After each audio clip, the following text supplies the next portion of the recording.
Yo, what is going on YouTube? I am Germ here. We're trying a little bit something different today with this up close, the full cam. It's been something I've been considering doing for these intros for some time now. Now that I've actually moved around my room a little bit, moved around my office, I think now is kind of an appropriate time. It's a little bit more intimate, a little bit more personal. I feel like I can connect, and I see other YouTubers, they do full cams and stuff all the time. So I just thought, these little intro monologues I do for the first minute or so in the video might be an interesting time to do that. Now, obviously, today we have an awesome, crazy day of League of Legends ahead. We have we have TSM and Cloud9, we have G2 and Fnatic, and I'm so hyped up. I'm so excited. I cannot wait to see who the final Worlds competitors are going to be from each of these regions, who's going to be representing the West. But today I want to talk actually about the series that we've seen earlier this weekend, talk about the teams that we already know are going to Worlds, and also talk about what the quality of the teams that the West is going to be sending to Worlds this year are, and what our chances are looking like, what our hope is looking like.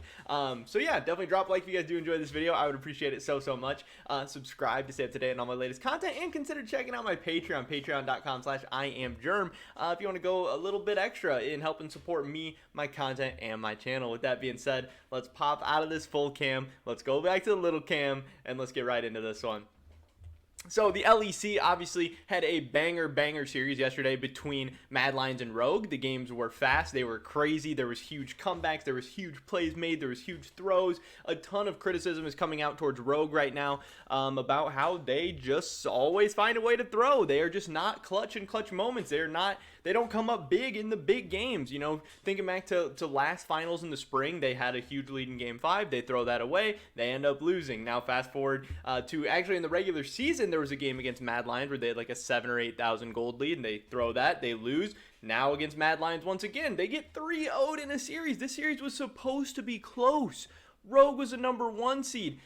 Yes, they didn't look great against Misfits. It was kind of a closer series, and obviously we've seen now Misfits even lost to Fnatic, so it wasn't necessarily Misfits playing up to Rogue, it was Rogue kind of playing down to Misfits. So now it's been two kind of disappointing series in a row for the team that had the best record in the regular season in the LEC, and it's just seeming like for whatever reason, this current Rogue lineup has these same issues. They don't show up in the big moments. They always choke. They're just really inconsistent. But when they're good, they're so damn good. So it's so hard to even understand what is exactly going on with this team. Obviously, they had some issues last year. They got rid of Finn. They bring in Odo. They got rid of Vander. They bring in Trimby. But it hasn't been enough. Now, yes, this team is going to Worlds. They'll have a chance to rebound. But from what I'm seeing so far, I don't have super high expectations for this team going to Worlds. I think this team is really good. I like watching them. Inspired can be a beast. I think Han Sama is so crazy. Odoamne has been so consistent up in the top lane the whole year. Larson can be really good. Trimby has developed a ton.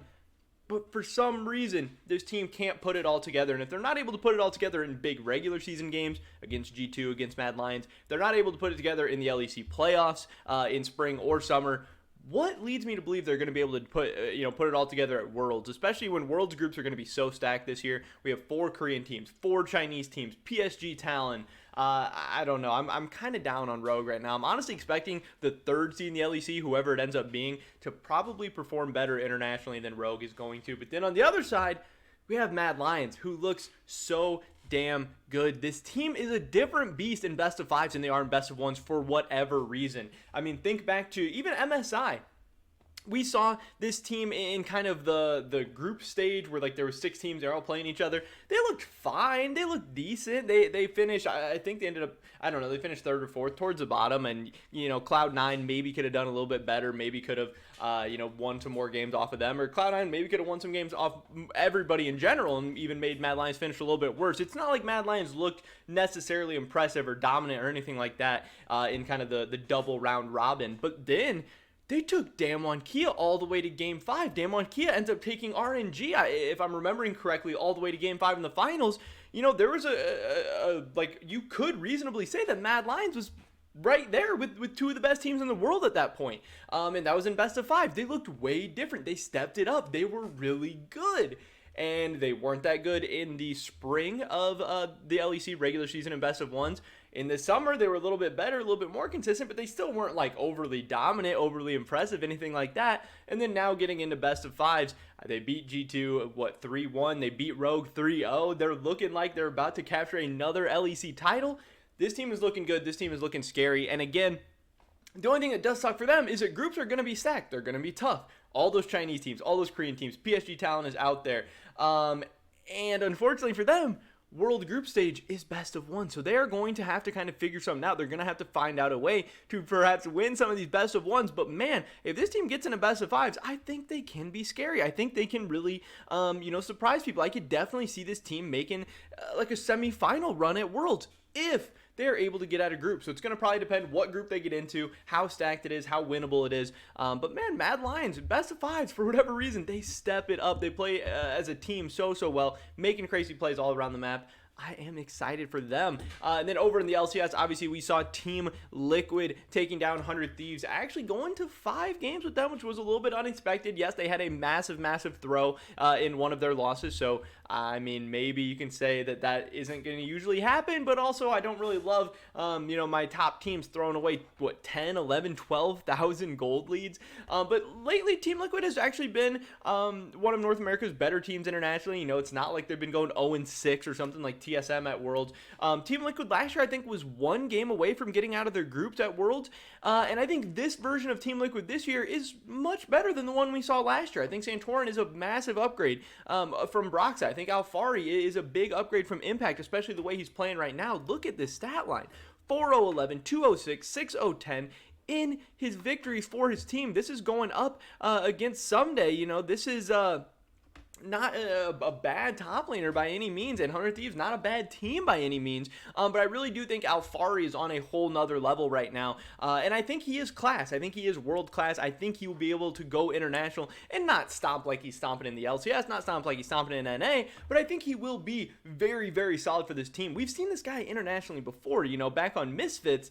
He was part of that team that almost knocked out SKT in the quarterfinals of that Worlds. Now, yes, that team was not Alfari, 1v9ing or anything like that, but he's been there, done that on the international stage. He's been out of groups more times than Team Liquid has. I think that is a very big pickup for them, and I think Team Liquid, Alfari, all these guys, they are peaking at the right time. Obviously, they haven't had a ton of time to play together in the summer. I think going to Worlds and all the scrims and boot camping and everything beforehand is really going to help this team gel together. I'm honestly pretty excited for Team Liquid. I could see them potentially getting out of groups. Again, Cloud9, our team we signed to MSI, they beat RNG in a game. They beat Damwon in a game. It's not like NA is so far away.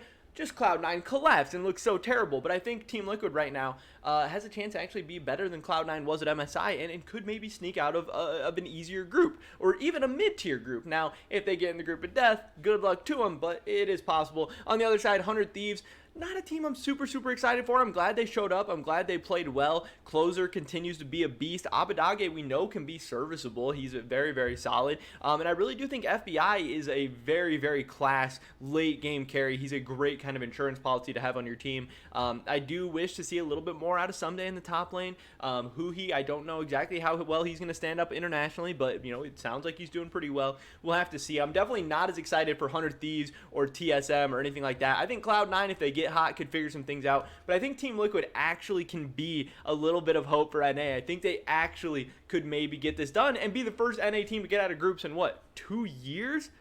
I hope, man. That would be awesome. That'd be exciting. But that is pretty much it for this video today, guys. Definitely drop a like if you did enjoy this video. I would appreciate it so much. Leave a comment down below. Are you feeling confident in the West? Do you have hope? Do you think the West has a chance to do well at Worlds? I would love to hear your guys' thoughts and opinions. Subscribe to stay up to date on my latest content. Hopefully get you guys the next one.